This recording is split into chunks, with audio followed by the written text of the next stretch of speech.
E voltamos com a Venezuela, né? E as suas características.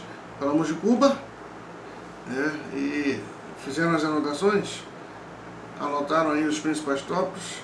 Interessante que vocês complementem com pesquisas, né? A Venezuela, queridos, ela está inserida, né, no mercado comercial muito por conta de suas vastas reservas de petróleo. Todo mundo escuta falar, né, sobre as grandes reservas petrolíferas da Venezuela. E logo a sua economia ela está baseada na exploração e venda desse recurso energético. A economia venezuelana, né, é considerada mista, porém, como falei anteriormente, é baseada no mercado dominado pelo setor de petróleo, que responde por cerca de 1/3 do PIB, que é o Produto Interno Bruto, né? Cerca de 80% das exportações e mais da metade do orçamento do governo. Imagina, né? O negócio petrolífero representando aí mais da metade do orçamento do governo e 80% das exportações do país. Então é um país super dependente, né, de um só produto. Então, nobres, é importante ressaltar que a Venezuela tem a gasolina mais barata do mundo. E falando-se em gasolina no Brasil, é absurdo os valores, né, dos nossos combustíveis aqui. Mas se você for ver lá no cupom fiscal, na notinha, praticamente 50% do valor que você paga R$ 5, R$ 2,50 é imposto para o governo, né? Então, Venezuela, é importante que você saiba que tem a gasolina mais barata, os combustíveis mais baratos do mundo, porque o preço ao consumidor é fortemente subsidiado pelo governo, sabia? Seu setor industrial contribuiu com 17% do PIB, apenas, onde suas fábricas e exportadores do país produzem produtos como aço, alumínio, cimento, e com uma produção concentrada em torno da cidade de Guaiana, perto da hidrelétrica de Guri, um dos maiores do mundo, e o provedor de cerca de 3/4 da eletricidade da Venezuela. Além delas, podemos destacar as indústrias que incluem eletrônicos e automóveis, bem como bebidas e alimentos. Já os agricultores, a agricultura, né, na Venezuela responde por cerca de 3% do PIB, 10% da força de trabalho e pelo menos 1/4 da área terrestre do país, exportando arroz, milho, peixe, frutas tropicais, café, carne bovina, carne de porco. Porém, o país não é autossuficiente na maioria dos setores agrícolas. Quando diz que não é autossuficiente é porque necessita de uma complementação, né, para o seu mercado interno. Ou seja, ele tem que importar, né, alguns destes produtos para poder dar conta de subsidiar e alimentar sua população interna. A Venezuela, queridos, ela é um país muito instável politicamente, né? A crise econômica na década de 80 e 90 levou a uma crise política que deixou centenas de mortos nos distúrbios de Caracazo. Diante desse cenário, existia uma enorme falta de confiança dos partidos existentes, e isso acabou ajudando Hugo Chávez, já escutou dizer sobre Hugo Chávez, a se eleger presidente em 1998 e lançar a subsequente Revolução Bolivariana no país. Em 1999, começa a escrever uma nova Constituição da Venezuela. Quem? Hugo Chávez. Em 1999, inicia a escrita de uma nova Constituição da Venezuela. Falou de Constituição? A última do Brasil foi em 1988, né? Pesquisem aí as constituições brasileiras, né? E quantas nós já tivemos. Já tivemos mais, né? Umas meia dúzia de constituição aí, né? O governo chavista ele ficou marcado por uma política comunista, né, e de pulso forte no cenário de controlar as informações e a nacionalização das empresas.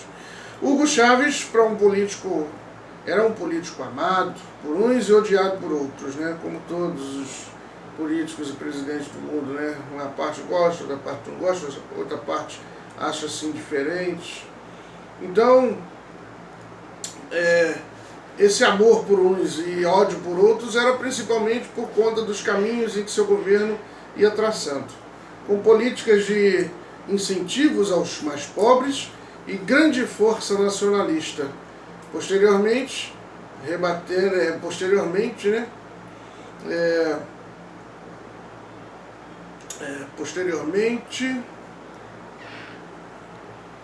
rebatendo principalmente as investidas dos Estados Unidos da América, né?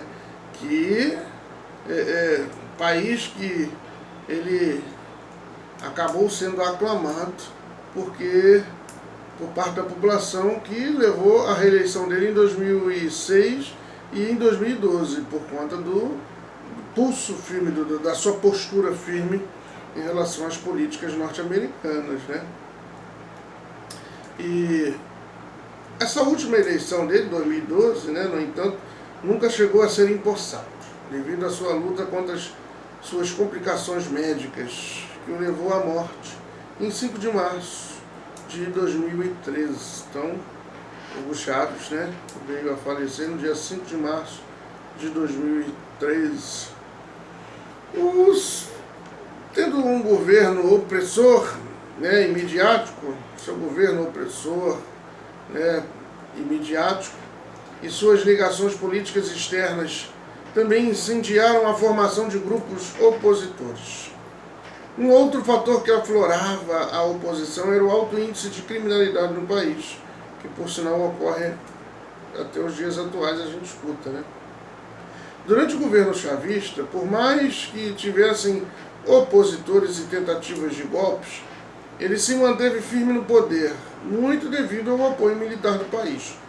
Porém, né, sua morte em 2013, a política do país entrou em uma série de conflitos que instalaram uma crise profunda no país. Entraríamos agora no governo de Nicolás Maduro, né, como vice de Hugo Chávez. Maduro assume o poder do país e a oposição pressiona a novas eleições.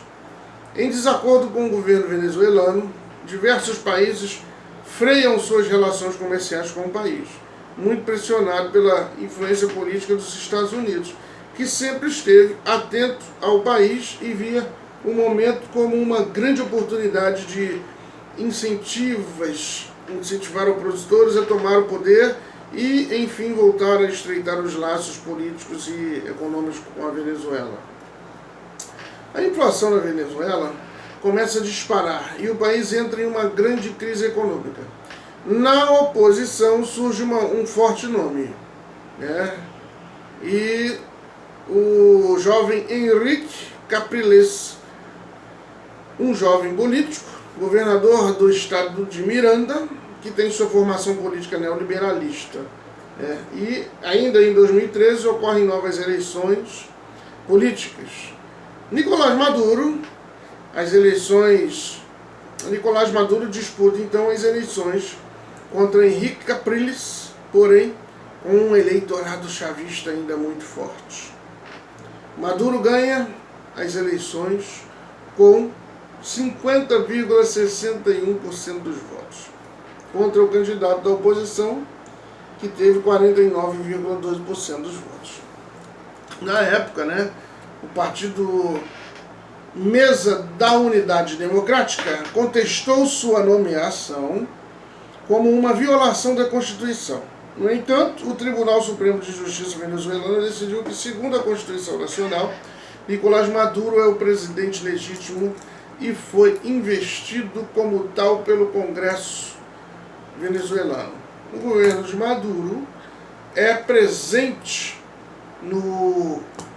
presente, né, o governo de Maduro, o governo de Nicolás Maduro é presente no país desde então, porém a crise aumenta cada vez mais junto às greves, protestos violentos e o aumento da pressão política dos opositores, né? Já em 2014, queridos, as manifestações continuam e centenas de milhares de venezuelanos protestaram contra os cada vez mais altos índices de violência criminal no país, a inflação, a escassez crônica de produtos básicos devido às políticas do governo federal. Esses eventos deixaram pelo menos 40 mortes nos distúrbios entre chavistas e manifestantes da oposição, além de terem levado à prisão de líderes de oposição como Leopoldo Lopes.